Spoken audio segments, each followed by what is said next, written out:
ಸುಮತಿಭಿರನುಮೇಜಂ ಶುಭ್ರಕಾಜಂ ಸಖಾಜಂ ಸುಖಮಜಮನಪಾಜಂ ಮುಕ್ತ್ಯುಪಾಜಂ ವಿಮಾಜಂ ನೃಹಜಮಹಮಮೇಜಂ ಧ್ಯೇಜಮಾಮ್ನಾಜಗೇಯಂ ಸದಜಮಸದಜೇಜಂ ಶ್ರೀಸಹಾಜಂ ಭಜೇಜಂ ಅಭ್ರಮಂ ಭಂಗರಹಿತಂ ಅಜಡಂ ವಿಮಲಂ ಸದಾ ಆನಂದತೀರ್ಥಮತುಲಂ ಭಜೆ ತಾಪತ್ರಯಾಪಹಂ ಭವತಿ ಯದನುಭಾವಾತ್ತೇಡಮು ಕೋಪಿ ವಾಗ್ಮಿ ಜಡಮತಿರಪಿ ಜಂತುರ್ಜಾಯತೆ ಪ್ರಾಜ್ಞಮೌಲಿಃ ಸಕಲವಚನಚೇತೋ ದೇವತಾ ಭಾರತೀ ಸ ಮಮ ವಚಸಿ ನಿಧತ್ತಾಂ ಸನ್ನಿಧಿಂ ಮಾನಸೇ ಚ ಮಿಥ್ಯಾಸಿದ್ಧಾಂತದುರ್ಧ್ವಾन्तವಿಧ್ವಂಸನ ವಿಚಕ್ಷಣಃ ಜಯತೀರ್ಥಾಖ್ಯತರಣಿರ್ಭಾಸತಾಂ ನೋ ಹೃದಂಬರೆ ಅರ್ಥಿಕಲ್ಪಿತಕಲ್ಪೋऽಯಂ ಪ್ರತ್ಯರ್ಥಿಗಜಕೇಸರಿ ವ್ಯಾಸತೀರ್ಥಗುರುರ್ಭೂಯಾದಸ್ಮದಿಷ್ಟಾರ್ಥಸಿದ್ಧಯೇ ಪೂಜ್ಯಾಯ ರಾಘವೇಂದ್ರಾಯ ಸತ್ಯಧರ್ಮರತಾಯ ಚ ಭಜತಾಂ ಕಲ್ಪವೃಕ್ಷಾಯ ನಮತಾಂ ಕಾಮಧೇನವೇ ತಪಸ್ವಾಧ್ಯಾಯ ಶುಶ್ರೂಷಾ ಕೃಷ್ಣಪೂಜಾರತಂ ಮುನಿಂ ವಿಶ್ವೇಶಮಿಷ್ಟದಂ ವಂದೇ ಪರಿವ್ರಾಟ್ ಚಕ್ರವರ್ತಿನಂ ಶ್ರೀಗುರುಭ್ಯೋ ನಮಃ ಹರಿಃ ಓಂ. ಪರಮ ಪವಿತ್ರವಾದ ದಿವಸ ಯಾವುದು ಅಂತ ಬಂದಾಗ ಒಂದು ಮಾತಿದೆ, ಮೇಘಚ್ಛನ್ನಂತು ದುರ್ದಿನಂ.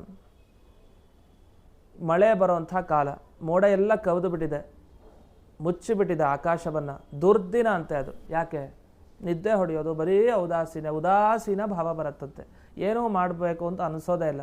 ದಿನನಿತ್ಯ ಬೇಗ ಹೇಳ್ತಾ ಇರ್ತೀವಿ, ಎಲ್ಲ ಸರಿ, ಆದರೆ ಸರಿಯಾದ ಈ ಚಳಿ ವಾತಾವರಣ ಎಲ್ಲ ಬಂದರೆ ಮಲ್ಕೊಂಡ್ಬಿಡ್ತೀವಿ. ಅದಾಗಲ್ಲ ಹೇಳಲಿಕ್ಕೆ. ದುರ್ದಿನ ಅಂತೆ. ಯಾಕೆ ದುರ್ದಿನ ಅಂತಾರೆ ಅಂದರೆ, ಏನು ಸಾಧನೆ ಮಾಡೋದು ಸರಿ ಆಗಲಿಲ್ವಲ್ಲ, ಸರಿಯಾದ ಸಮಯಕ್ಕೆ ಆಗಲಿಲ್ವಲ್ಲ, ಅದು ದುರ್ದಿನ ಅಂತ. ಆದರೆ ಇನ್ನೊಂದು ಮಾತಿದೆ, ನೀವು ಯಾವ ದಿವಸ ಯಾವ ಕ್ಷಣ ದೇವರ ಸ್ಮರಣೆಯಲ್ಲಿ ಕಳೀತಿರೋ ಅದು ಸುದಿನ ಅಂತ ಅಂದ್ಕೊಳ್ಳಿ ಅಂತ. ಓಹೋ, ಹಾಗಾದರೆ ಮೇಘಚ್ಛನ್ನಂತು ದುರ್ದಿನಂ ಅಂದರೆ ಸೇರ್ಲಿ ಮೋಡಗಳು, ಮಳೆ ಬರೋ ಕಾಲ ಆಗಲಿ ಯಾವ ಕಾಲ ಆಗಲಿ, ನೀವು ದೇವರನ್ನು ಮರೆತ್ರ ಆವಾಗ ನಿಮ್ಮ ಕಾಲ ವ್ಯರ್ಥ, ಆ ದಿನವೇ ವ್ಯರ್ಥ, ಆ ಕ್ಷಣ ವ್ಯರ್ಥ ಅಂತಾಯಿತು. ಹಾಗಾಗಿ ನಾವು ಏನು ಮಾಡಬೇಕು ಅಂದರೆ, ಆದಷ್ಟು ದೇವರ ಸ್ಮರಣೆಯಲ್ಲಿ ನಾವು ಕಳೀತಾ ಇರಬೇಕು, ದೇವರ ನಾಮವನ್ನು ನಿರಂತರ ಹೇಳ್ತಾ ಇರಬೇಕು. ಇದು ಇರೋದು. ಅದರಲ್ಲೂ ಏಕಾದಶಿ ದಿವಸ ಬರುತ್ತೆ. ನಮಗೆ ದುರ್ದಿನ ಅಂದರೆ ಏಕಾದಶಿನೇ ದುರ್ದಿನ ನಮಗೆ. ಯಾಕೆ? ಅಯ್ಯೋ ಏಕಾದಶಿ ಯಾವಾಗ? ಷಷ್ಠಿ, ಸಪ್ತಮಿ, ಅಷ್ಟಮಿ ಶುರುವಾಗೋಯ್ತಾಗಲೇ, ಮತ್ತು ಏಕಾದಶಿ ಬಂತಲ್ಲಪ್ಪ, ಅವತ್ತು ಉಪವಾಸ ಇರಬೇಕು, ಕಷ್ಟ, ಎಷ್ಟೊತ್ತಿಗೆ ಪಾರಣೆ ಮಾಡಬೇಕು ನಾಳೆ ಬೆಳಗ್ಗೆ ಬೇಗ ಅಂಥೇಳಿ ಯೋಚನೆ ಇರುತ್ತೆ. ಮತ್ತು ದಶಮಿ ದಿವಸ ತಿಂದದ್ದೋ ತಿಂದಿದ್ದು, ಎಲ್ಲ ದಿವಸಗಳಿಂದ ದಶಮಿ ಜಾಸ್ತಿ ಹೊಡೆದಿರ್ತಾರೆ. ವಸ್ತುದ ದಶಮಿ ಕಡಿಮೆ ಮಾಡಬೇಕು, ಅವತ್ತು ಜಾಸ್ತಿ ಮಾಡೋದು. ಇನ್ನು ದ್ವಾದಶಿ ತುಂಬ ತಿನ್ನಬೇಕು ಅಂದ್ಕೊಂಡು ಏನೂ ತಿನ್ನಲಿಕ್ಕಾಗಲ್ಲ, ಎಲ್ಲ ಸಹಜ. ಇಂಥ ಪವಿತ್ರವಾದ ದಿವಸ ಯಾವುದು ಹಾಗಾದರೆ ಅಂದರೆ, ಎಲ್ಲ ದುರ್ದಿನ ಸುದಿನಗಳ ವಿಭಾಗ ಮಾಡ್ತಾ ಶಾಸ್ತ್ರದಲ್ಲಿ ಹೇಳೋ ಕೊನೆ ಮಾತೇನು? ಏಕಾದಶಿ ಅತ್ಯಂತ ಪರಮ ಪವಿತ್ರ ದಿವಸ. ಜೀವನದಲ್ಲಿ ನಿಮಗೆ ಒಂದು ಒಳ್ಳೆ ಭಾಗ್ಯ ಅಂತ ಅಂದ್ಕೊಳ್ಳಿ. ನಾವೆಲ್ಲ ಏನೋ ಗ್ರಹಣ ಕಾಲಕ್ಕೆ ಕಾಯ್ತಾ ಇರ್ತೀವಿ, ಯಾವಾಗ ಗ್ರಹಣ ಬರುತ್ತೋ ಅಂತ. ಕೆಲವರು ನೋಡ್ಲಿಕ್ಕೆ ಕಾಯ್ತಾ ಇರ್ತಾರೆ, ನಾವು ಗ್ರಹಣ ನೋಡಬೇಕು ಅದನ್ನು ಅಂತ. ಕೆಲವರು ಅದು ಕಾಯೋರು ಬೇರೆ. ಕೆಲವರು ಗ್ರಹಣ ಕಾಲ ಯಾವಾಗ ಬರುತ್ತೆ ಅಂತ ಕಾಯ್ತಾ ಇರ್ತಾರೆ. ಯಾರ್ಯಾರು ಕಾಯ್ತಾ ಇರ್ತಾರೆ? ಒಳ್ಳೆ ಮಂತ್ರ ಸಿದ್ಧಿ ಆಗಬೇಕು ಅಂತ ಇರ್ತಾರಲ್ಲ, ನಾನೊಂದು ಮಂತ್ರ ಜಪ ಮಾಡಿ, ಕೃಷ್ಣ ಮಂತ್ರ ಜಪ, ವೇದವ್ಯಾಸ ಮಂತ್ರ ಜಪ, ನಾನು ಜಪ ಮಾಡಿ ಸಿದ್ಧಿ ಪಡೀಬೇಕು ಅಂತ ಇರ್ತಾರಲ್ಲ, ಅವ್ರಿಗೆಲ್ಲ ಗ್ರಹಣ ಕಾಲ ಪ್ರಶಸ್ತ. ಅಷ್ಟೇ ಯಾಕೆ, ಈ ಮಾಟ ಮಂತ್ರ ಎಲ್ಲ ಮಾಡಿಸ್ತಾರಲ್ಲ, ಅವ್ರಿಗೂ ಅದೇ ಕಾಲ ಅಪೇಕ್ಷಿತ, ಗ್ರಹಣ ಕಾಲ. ಆ ಗ್ರಹಣ ಕಾಲ ಎಲ್ಲರಿಗೂ ಬೇಕು, ಅದು ಕೆಟ್ಟವ್ರಿಗೋ ಒಳ್ಳೆಯವ್ರಿಗೋ ಎಲ್ಲರಿಗೂ ಬೇಕಾದಂಥ ಕಾಲ. ಇದೆಲ್ಲ ಯಾಕೆ ಹೇಳ್ತಾ ಇದ್ದೀನಿ ಈಗ ಸದ್ಯಕ್ಕೆ ಅಂದರೆ, ಏಕಾದಶಿಯ ಬಗ್ಗೆ ಪುರಾಣಗಳಲ್ಲಿ ಏನು ಹೇಳಿದ್ದಾರೆ, ಅದರ ಮಹಿಮೆ, ಅದರ ಬಗ್ಗೆ ಹೇಳಿಕ್ಕೆ ಬಂದೆ. ನೀವು ಗ್ರಹಣ ಕಾಲಕ್ಕೆ ನೋಡಿ, ವರ್ಷಕ್ಕೆ ಒಂದು ಸಲ ಬಂತ ಗ್ರಹಣ ಸಿಗತ್ತೆ ನಿಮಗೆ, ಇಲ್ಲ ಸಿಗೋದೇ ಇಲ್ಲ. ಅದು ಎಷ್ಟೊತ್ತು ಗ್ರಹಣ? 3 ಗಂಟೆ, 2 ಗಂಟೆ, ಅರ್ಧ ಗಂಟೆ, 15 ನಿಮಿಷ, ಎಷ್ಟು ಬೇಕಾದ್ರೂ ಇರಬಹುದು. ಆ ಒಂದು ದಿವಸಕ್ಕೆ ನಾವು ಎಷ್ಟು ಕಾಯಬೇಕು. ಆದರೆ ದೇವರು ನಮಗೆ, ನೀವು ಗ್ರಹಣ ಕಾಲದಲ್ಲಿ ಸಾವಿರಾರು ಗ್ರಹಣ ಬಂದಾಗ, ಲಕ್ಷಗಟ್ಟಲೆ ಅಮಾವಾಸ್ಯೆ ಬಂದಾಗ, ಯಾವ ಪಿತೃತರ್ಪಣ ಎಲ್ಲ ಮಾಡಿದಾಗ ಏನು ಪುಣ್ಯ ಬರುತ್ತಲ್ಲ, ಅದಕ್ಕೆ ಒಂದು ದಿವಸ ಕೊಟ್ಟಿದ್ದಾನೆ. ಅದು ಏನೋ ಶುಕ್ಲ ಪಕ್ಷದಲ್ಲಿ ಒಂದು ದಿವಸ, ಕೃಷ್ಣ ಪಕ್ಷದಲ್ಲಿ ಇನ್ನೊಂದು ದಿವಸ ಕೊಟ್ಟಿದ್ದಾನೆ. ಯಾವುದದು? ಏಕಾದಶಿ. ಹಾಗಾದರೆ ಪುರಾಣಗಳಲ್ಲಿ ಏನು ಹೇಳ್ತಾರೆ ಅಂದರೆ, ಉಪರಾಗ ಸಹಸ್ರಾಣಿ ವ್ಯತಿಪಾತಾಯುತಾನಿ ಚ ಅಂತೆಲ್ಲ ಮಾತು ಮುಂದಕ್ಕೂ ಬರುತ್ತೆ. ಇದು ಅರ್ಥ ಏನು, ತಾತ್ಪರ್ಯ ಅಂದರೆ, ಎಷ್ಟು ಸಾವಿರಾರು ಗ್ರಹಣಗಳ ಆಚರಣೆ ಮಾಡಿ ಎಷ್ಟು ಫಲ ಸಿಗತ್ತೋ, ಹಾಗೆ ಎಷ್ಟೋ ವ್ಯತಿಪಾತ ಯೋಗ ಇದ್ದಾಗ ನೀವು ಪಂಚಾಂಗದಲ್ಲಿ ನೋಡ್ಬೋದು, ಯೋಗಗಳು ಕೊಟ್ಟಿರ್ತಾರೆ. ಒಳ್ಳೆ ಯೋಗಗಳಿದ್ದಾಗ ಚೆನ್ನಾಗಿ ಅನುಷ್ಠಾನ ಮಾಡಬೇಕು. ಅವತ್ತಿನ ದಿವಸ ಅದು ಅಮಾವಾಸ್ಯೆ ಆಗಲಿ ಹುಣ್ಣಿಮೆ ಆಗಲಿ ಮಾಡಿದಾಗ ಉತ್ತಮ ಫಲ ಇದೆ. ಆ ಎಲ್ಲ ಫಲ ಗ್ರಹಣ ಮಾಡಿದಾಗ ಏನೇನು ಫಲ ಸಿಗುತ್ತೋ ಅದು ಏಕಾದಶಿ ದಿವಸ ಉಪವಾಸ ಮಾಡಿದಾಗ ಸಿಗುತ್ತೆ. ಅಂದರೆ ಯೋಚನೆ ಮಾಡಿ. ಆದ್ದರಿಂದ ನಾವು ಏಕಾದಶಿ ಬಂದರೆ ಅಯ್ಯೋ ಯಾಕೆ ಬಂತೋ ಪೀಡಿಸ್ಲಿಕ್ಕೆ ಅನ್ನೋ ಥರ ನಾವು ಅಂದ್ಕೊಳ್ಳೂಬಾರ್ದು. ಇದು ಹೇಗಾಯಿತು ಅಂದರೆ ಗಂಗೆ ದೂರದಿಂದ ಹೇಳಿದ್ರು ಭಕ್ತಿಯಿಂದ ಫಲ ಸಿಗತ್ತಂತೆ. ಏಕಾದಶಿ ಅತ್ಯಂತ ಪರಮ ಪವಿತ್ರ ದಿವಸ, ನಾವು ಏನು ಮಾಡಿದೋ ಬಿಟ್ಟು ಒಂದು ಏಕಾದಶಿ ಸರಿಗೆ ಮಾಡಿಬಿಡೋಣ ಅನ್ನೋ ಭಾವನೆಯಲ್ಲಿ ಯಾವಾಗಲೂ ಕೂಡ ಇರಬೇಕು. ಇದ್ದಾಗ ಅಷ್ಟು ಫಲ ಸಿಗತ್ತೆ. ಇನ್ನೊಂದು, ಹಿಂದಿನ ಕಾಲದಲ್ಲಿ ಈ ಅಶ್ವಮೇಧ ಯಾಗ ಎಲ್ಲ ಮಾಡ್ತಾಯಿದ್ರು, ರಾಜಸೂಯ ಯಾಗ ಮಾಡ್ತಾಯಿದ್ರು. ನಮ್ಮ ಜೀವನದಲ್ಲಿ ನೆನಪಿಸ್ಕೊಳ್ಳಿಕ್ಕೂ ಸಾಧ್ಯ ಇಲ್ಲ. ನೀವು ಅಶ್ವಮೇಧ ಯಾಗ ಅಂದರೆ ಏನು ಅಂತ ಒಂದು ಸರ್ಚ್ ಮಾಡಿ ನೋಡಿ, ಹೆದರಿಕೆ ಆಗಿಬಿಡುತ್ತೆ. ಇದೆಲ್ಲ ಮಾಡ್ಲಿಕ್ಕಾಗತ್ತಾ ಈ ಕಾಲದಲ್ಲಿ ಅಂತ. ಯಾಕೆ ರಾಜ ಮಾಡೋ ಯಾಗ ಅದು. ಮತ್ತು ವಾಜಪೇಯಿ ಯಾಗ ಅಂತ ಅದು ಅಷ್ಟೇ. ಮತ್ತು ನಮಗೆಲ್ಲ ಮನುಷ್ಯರಿಗೇನು ಯಾವ ಯಾಗನೂ ಇಲ್ವಾ? ದೊಡ್ಡ ದೊಡ್ಡ ಯಾಗಗಳಿವೆ, ನಮ್ಮ ಕೈಲಿ ಮಾಡ್ಲಿಕ್ಕಾಗಲ್ಲ. ಹಾಗಾದ್ರೆ ಆ ಎಲ್ಲ ಯಾಗ ಮಾಡಿದಾಗ ಏನು ಫಲ ಸಿಗುತ್ತಲ್ಲ, ಆ ಫಲ ಒಂದು ಏಕಾದಶಿ ಮಾಡಿದ್ರೆ ಸಿಗುತ್ತೆ. ದೇವರು ನಮ್ಗೆ ಅನುಕೂಲ ಮಾಡಿದ್ದಾನೆ. ನೀವು ಅಷ್ಟೊಂದು ಕಷ್ಟಪಡಬೇಡಿ. ಆ ಎಲ್ಲ ಯಾಗ ಮಾಡಲಿಕ್ಕೆ ಏನೇನು ಹರಸಾಹಸ ಪಡೋದೇನಿದೆ ಅದೆಲ್ಲ ಬೇಡ, ಒಂದು ಏಕಾದಶಿ ಸರಿಯಾಗಿ ಮಾಡಿ ಅಂತ ಪುರಾಣಗಳಲ್ಲಿ ಹೇಳ್ತಾ ಹೋಗ್ತಾರೆ.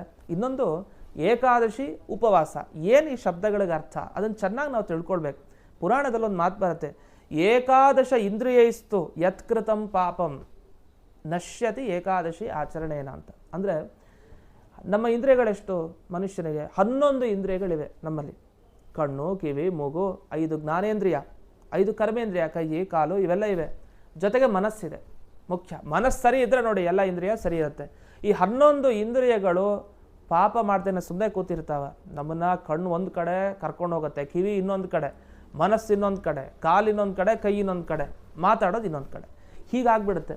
ಈ 11 ಇಂದ್ರಿಯಗಳಿಂದ ನೀವು ಏನೇನು ಪಾಪ ಮಾಡಿರ್ತೀರಿ ಏಕಾದಶಿ ಮಾಡಿ, ಆ ಏಕಾದಶಿಯಿಂದ ಏಕಾದಶ ಇಂದ್ರಿಯಗಳ ಪಾಪ ಪರಿಹಾರ ಆಗುತ್ತೆ ಅಂತ ಹೇಳಿದ್ದಾರೆ.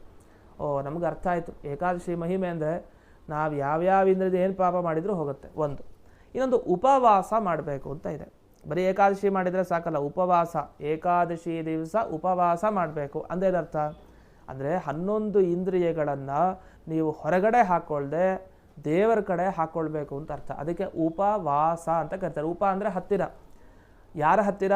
ದೇವರ ಹತ್ತಿರ, ಗುಣಗಳ ಹತ್ತಿರ ವಾಸ ಮಾಡ್ಕೊಂಡಿರಿ. ಅದಕ್ಕೆ ಉಪವಾಸ ಅಂತ ಕರೀತಾರೆ.